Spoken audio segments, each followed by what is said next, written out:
Hot warming moong தால் cutlet செய்யலாம் வாங்க. First 2 hours இந்த க்ரீன் மூங் தாலை சோக் பண்ணி எடுத்துக்கோங்க. அதுக்கப்புறமா நல்லா க்ளீன் பண்ணி வாஷ் பண்ணுங்கள். வாஷ் பண்ண மூங் தாலை ஒரு குக்கரில் சேர்த்துட்டு தண்ணி கொஞ்சமாக சேர்த்துக்கோங்க. அதுக்கப்புறம் குக்கர் உடைய கேஸ்கட் போட்டு க்ளோஸ் பண்ணி ஒரு விசில் விடுங்க. இந்த ஒரு விசில் வந்ததுக்கப்புறமா 5 minutes கழித்து ப்ரெஷரை ரிலீஸ் பண்ணிவிடுங்க.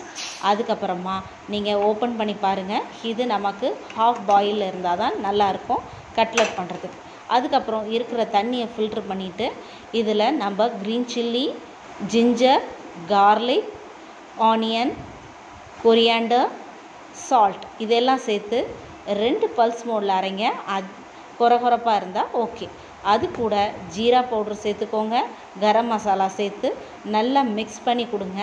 ஈவனாக எல்லா பக்கமும் மிக்ஸ் ஆகட்டும். இதை மிக்ஸ் ஆகின இந்த இதுவை நம்ம ஒரு உங்களுக்கு பிடிச்ச ஷேப்பில் ரெடி பண்ணிக்கலாம். நான் இங்கே ஹார்ட்டின் ஷேப்பில் பட்டர் ஃபஸ்ட்டு தவாவில் போட்டு சூடு பண்ணிட்டேன்.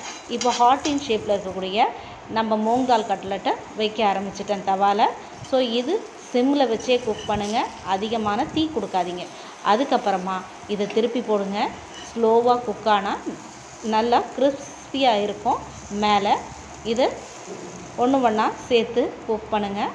அதுக்கப்புறமா நம்மளுடைய டெலிஷியஸான மூங் தால் கட்லட் ரெடி ஆகிடும். நம்ம ஹாட் ஷேப்பில் ஹாட் வார்மிங்கோடு சாப்பிட்லாம்.